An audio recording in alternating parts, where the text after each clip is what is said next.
Welcome once again to Lehto's Law. Here's Steve Lehto. Ron sent me a note and said, Steve, check out the story about a judge in Florida who got himself in trouble for how he behaved on the bench. And he goes, this isn't the worst judge ever, because I've done a video entitled that, but it is the kind of thing where you look at it and go, wow, a judge really ought to know better. And so the headline contains two words I can't say out loud if I want to keep this channel G-rated. I ask you an effing question. A-hole. Florida judge faces suspension over intemperate conduct from the bench. This is from Law and Crime. Jerry Lamb wrote it. A state circuit court judge in Florida is facing a multi-month suspension after a state agency that investigates allegations of misconduct against judges found that he engaged in intemperate conduct, failed to be faithful to the law, and at least once jailed a defendant in violation of their due process rights. So the Judicial Qualifications Commission of the state of Florida formally recommended that the judge serve a 60-day suspension without pay and be publicly reprimanded. So that's happening in Seminole County. The incidents took place back in January and February of 2022. And you always wonder when you hear about these isolated incidents, how isolated they might be. The disciplinary panel and the judge back in June of 2022 reached a settlement similarly recommending that the judge serve a 60-day suspension. But the Florida Supreme Court rejected the stipulation, saying the court disapproved of the proposed sanctions. Instead, it ordered the panel to conduct a full hearing on the judge's alleged misdeeds. So in case you're curious, in most states, the court systems, in essence, are run by the Supreme Court. So if you read the Constitution of the state, it'll often say, well, there shall be a Supreme Court. Here's how it's composed. And then they are the overseers of the appellate courts, if any, and all the trial courts. And so they'll often appoint a panel to oversee allegations of misconduct of both judges and attorneys, okay? And so whenever one of these bodies hands down some kind of adjudication, some kind of sentence or proposed sentence, it's overseen by the Supreme Court of that state. So here, the judge was called in, and they investigated a little bit, and they said, "We think you deserve a 60-day suspension." And he apparently said, "I agree." So they can agree to something like that, and that happens quite a bit. I've mentioned before that I, as a member of the State Bar of Michigan, get a copy of the Michigan Bar Journal mailed to me, and it's a hard copy magazine still, high gloss. And in the back, they've got discipline listed, a section on discipline. And it explains every single attorney who got disciplined recently, and it's their name, their bar number, where they're located, what they're accused of doing, and then what action was taken by the commission that oversees this. And they will often say, the attorney was accused of this, this, this, and this, and after talking to the attorney admitted it. And so we worked out an agreement. And sometimes it'll be, you'll be suspended for 180 days, and you'll pay back a bunch of costs, and you'll reimburse some people if that's necessary. Those kinds of things are not just rubber stamped; they're overseen by the Supreme Court. And so the same is true with judicial misconduct. In one instance that's at the heart of this, back in February of 2022, the judge was presiding over a defendant's sentencing hearing when another defendant entered the courtroom and was simply looking for a place to sit. He could not find a seat because the court had marked off seats every 6 feet for social distancing, so there was no open places to sit. The judge noticed him, and this is a quote, the judge noticed him and yelled in a loud, aggressive voice, "Sir, I'm doing something here. Could you shut up and sit down?" Now, nowhere is any indication that he was saying anything. So, could you shut up and sit down? When the defendant responded with he was trying to find a seat, the judge yelled at him and threatened to have him thrown in jail using expletives. That's not shutting up. You want to be held in contempt and go to jail? I ask you an effing question, a-hole. That's a quote. And by the way, many courtrooms, and in some states all courtrooms, have recording going on at all times. So everything is on the record, it's being recorded, and a judge would know that. And so I'm pointing out that what he's doing is well beyond the pale. But it's also being recorded so that if anybody calls into question what really happened, we can go to the tape. We've got highlights. The committee said that the judge even managed to shock himself with the language he used. He admitted it. He was speaking to a judicial assistant shortly after. He said, I really messed up in there. I really messed up in there. The weird part is that he said it to a judicial assistant, not to the person he yelled at. And so the fact that he recognized he had done wrong, but not while he was doing it, and then he admits it to somebody else but never apologizes, for instance. In another case, the judge ordered a defendant to serve 179 days in jail for failing to complete a court-ordered domestic violence program in a timely manner. As the defendant was being led out of the courtroom, the judge denied him the opportunity to speak on his own behalf and defend himself. Additionally, when a woman in the gallery got up and tried to address the court, the judge threatened to jail her as well. Ma'am, sit down, or you're going to go into custody as well. Now, the sentence there was appealed and vacated. So, in other words, the person who wanted to talk should have been given a right to talk. And it turns out that what the judge was doing was wrong. And so when people reacted to it as if it was wrong, they were right. And he threatens to jail somebody who wants to address what just happened to somebody who wasn't allowed to defend themselves. The panel also recognized that the judge was going through particularly difficult personal issues as he was the primary caregiver for his 87-year-old father who was hospitalized, incapacitated, in the process of dying, and potentially being mistreated by a third person. We'll get to that in just a second. In addition to the suspension and reprimand, the panel recommended that the judge undergo continued treatment for anger management and stress. Here's the deal. Let's assume for a moment that everything I just told you is exactly as it was described here. In other words, there's not a single thing incorrect about any of these facts. Let's assume that that is true. So the guy's going through a rough patch. And I understand rough patches. I've had a couple in my life. I mentioned not long ago, my mother passed away a couple years ago, just fairly recently, which my mother passed away. I understand what that's like, okay? So the thing about going through a rough patch is that you usually know that you're going through a rough patch. It shouldn't be news to you that the patch is rough because it's a rough patch. I know you're saying, Steve, you're using extremely circular, straightforward logic that anybody can understand. What's your point? My point is that the judge has important things to attend to when his 87-year-old father is dying.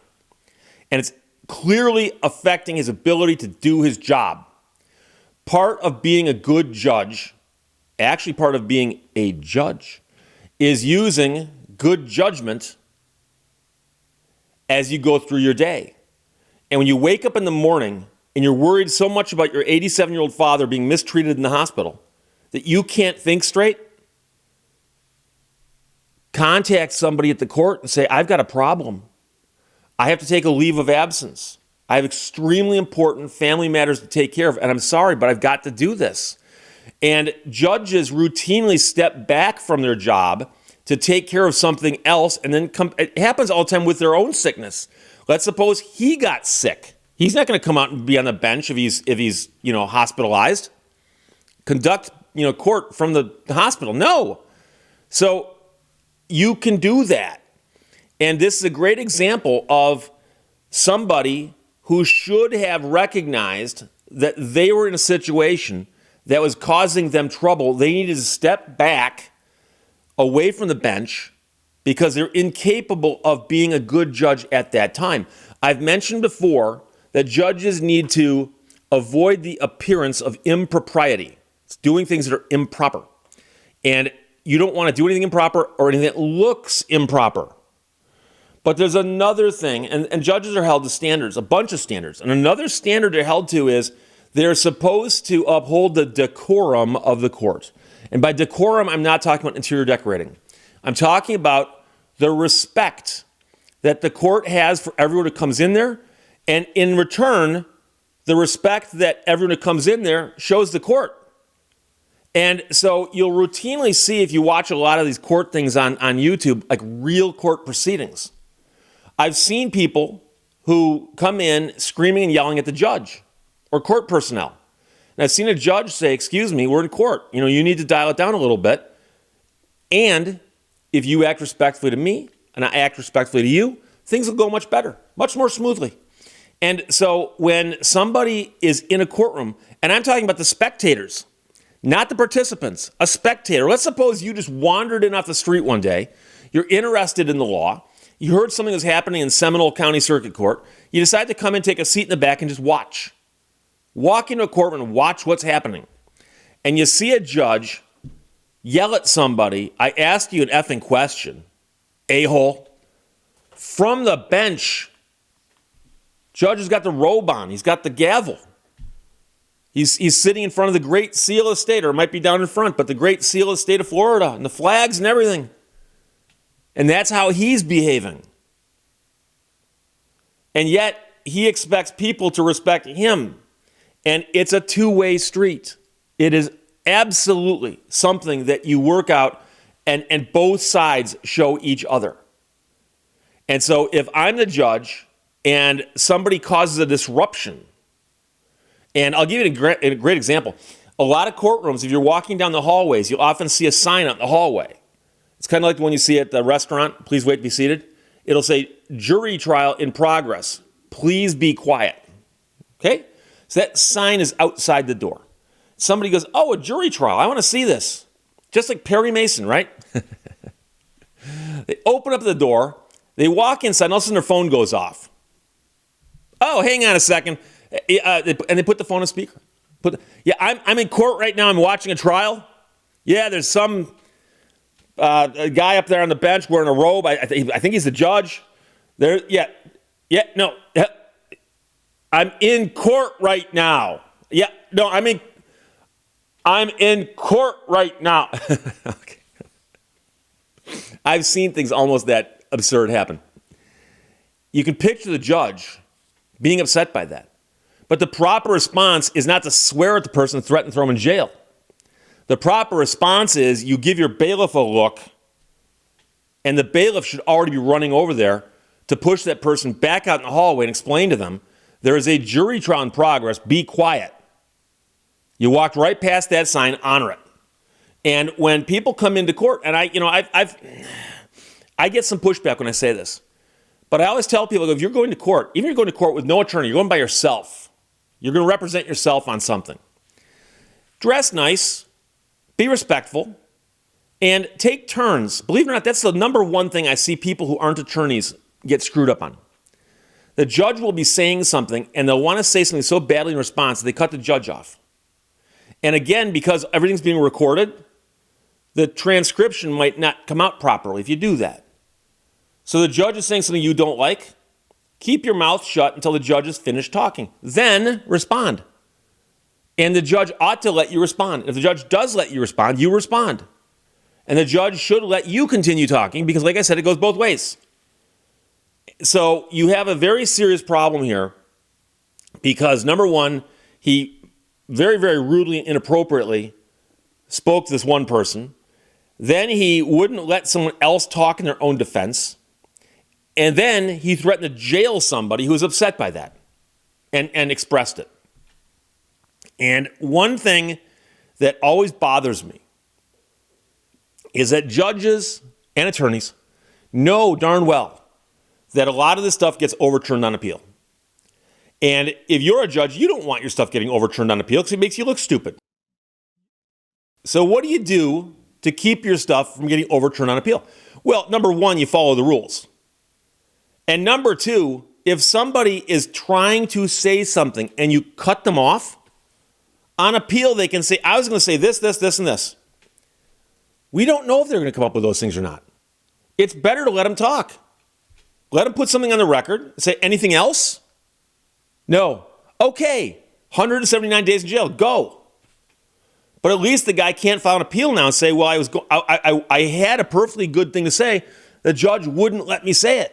Because the Court of Appeals is looking at this going, this is bad. The judge has to let people defend themselves. And if you're sending somebody away, as they say, and they want to say something, let them. Let them. And think about how long it's going to take to let that person say one or two sentences. Okay, off to jail. But at least they said it. They said it. So this is really bad. It shows a lack of judgment. And part of it was how he behaved. And part of it was that he did not remove himself from the situation when he should have. Because I have the utmost sympathy for the guy because of the fact that his 87-year-old father was hospitalized, incapacitated, in the process of dying, and all this stuff's going on with his dad. I completely understand how that could affect somebody. And I also think that the guy should have recognized, oh, perhaps I should take a little time off, get my act together, see if someone else can take over my docket, or maybe just put these cases on hold a little bit, and I'll come back in a week or two, or however long it takes to take care of this problem I've got. Because otherwise, I'm going to be on the bench swearing at people and locking them up without letting them talk, and that's not good. So Law and Crime published that by Jerry Lamb. Ron, thanks for sending it. I asked you an effing question, a-hole. Florida judge faces suspension over intemperate conduct from the bench. And intemperate conduct is putting it nicely. Questions or comments, put them below. Let's talk to you later. Bye-bye. Thank you for watching Lehto's Law. Bazinga!